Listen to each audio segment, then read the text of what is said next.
Elon Musk's Neuralink brain implant could very well become the future of communications, and to understand how exactly that might take place, we need to do a bit of a thought experiment. For the next 10 minutes, let's try and imagine a world where digital telepathy has overtaken spoken language as the primary method of communication among humans. Pretty trippy, right? That's what we're talking about in today's video, so it's going to be a lot of fun. Stay tuned. At this point, we've already done a couple of videos with really lengthy explanations of what a Neuralink is and how it works. You can check out one of those after if you need a little bit more context, but the simple explanation is that a Neuralink is a brain-computer interface.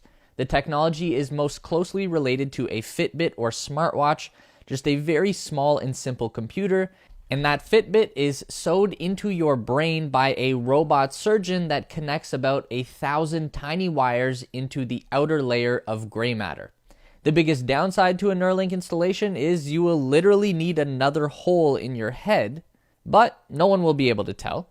And the device is designed to be the same thickness as your skull, so it will sit flush with the bone. Then they just fold your skin flap back over and you are good to go. You're now a cyborg, and eventually the hole in your skull will grow back, which is another whole crazy topic. Once it's in there, the Neuralink can read the neural impulses in your brain. Every action you take begins with a neuron firing in your head. Having a computer wired into your brain opens up a whole world of possibilities, like controlling any technology using just your thoughts alone. No need for a keyboard, mouse, or touchscreen, just mind power. They've already shown a proof of concept of this idea by implanting 2 devices into the skull of a monkey and teaching him how to play the video game Pong with only his mind. So if a monkey can do it, so can you. But the aspect that we really want to drill down into today is how we can radically change the way that people communicate. How we might be able to replace the speech and maybe even writing with a literal Neuralink link between humans. Elon Musk is obviously the mad scientist behind all of this. Elon didn't invent the brain-computer interface. That's been around for a surprisingly long time.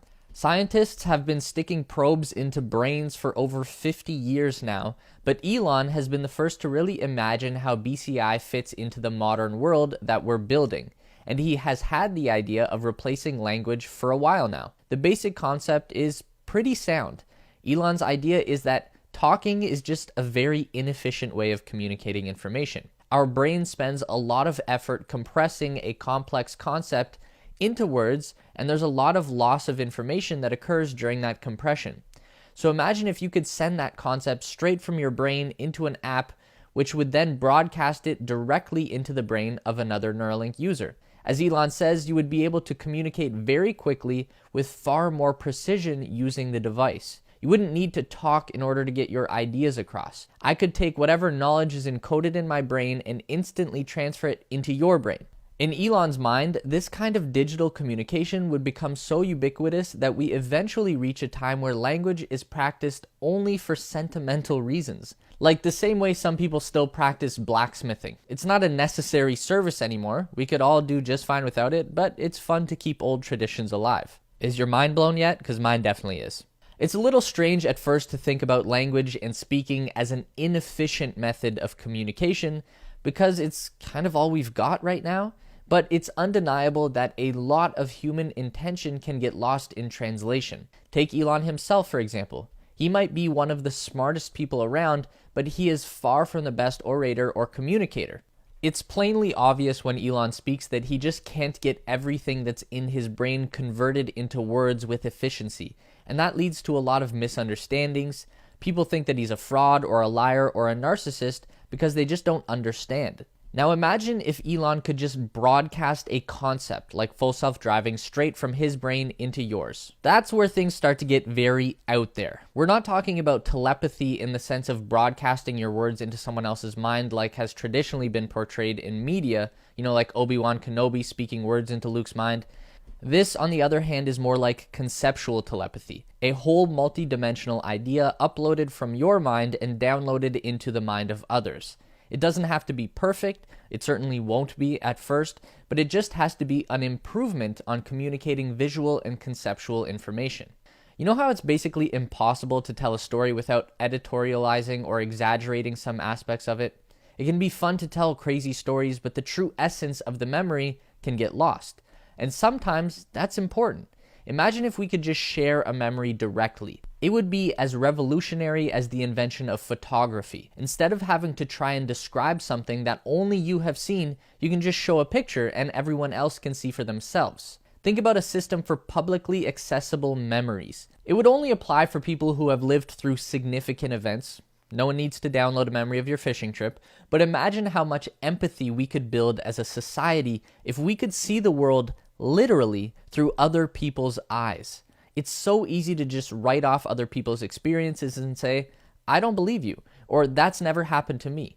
Communal memories would be an empathy bomb that might blow up the way we treat each other in society. There's a really cool but lesser known science fiction movie from the 90s called Strange Days that deals pretty heavily in this idea of shared memories. If you're into this kind of stuff, it's definitely worth a watch. They explore one of the darker aspects of this whole concept as well, which is how memories become a vice. People get addicted to living other people's lives. It's good to keep these things in mind, that this isn't an age of Aquarius kind of utopia. There is a downside to every up. Speaking of empathy, imagine Neuralink as a way to transmit emotions in their purest, most primal form. One of the crazy things about humans is that we all deal with our emotions in very unique ways. Some people wear their hearts on their sleeves, but most people will try and mask their true feelings, either consciously or unconsciously. Like we very often see someone present as angry or aggressive when they're really feeling frightened or insecure.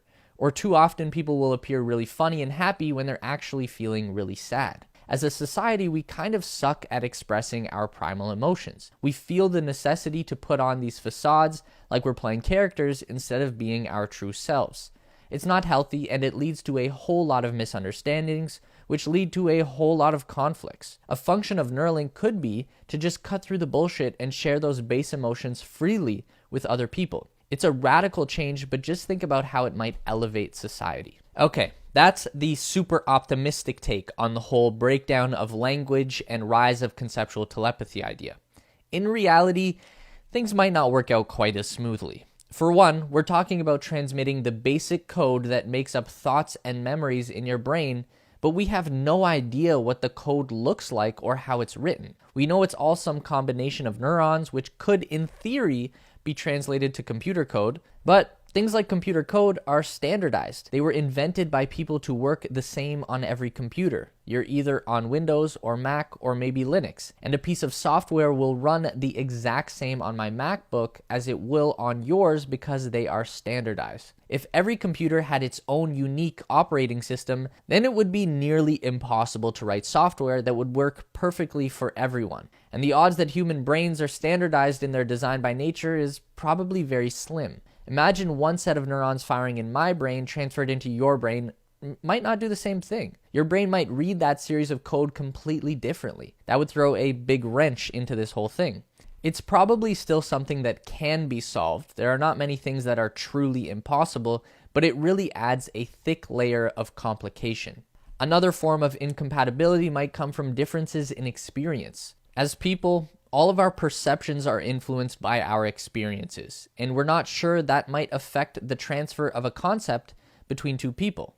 If our understanding of an idea is framed by our experience, then we could run into an incompatibility with others who don't share those same experiences. Maybe that context then needs to be a part of the transfer as well. Going back to Elon Musk, maybe in order to receive and understand a concept straight from Elon's brain, you would also have to understand everything that makes Elon Musk Elon Musk. His lived experience might be just as crucial a part of understanding that idea as the technical data. That's where things start to get a bit too crazy. There are much smarter people than me out there that can hopefully figure this all out.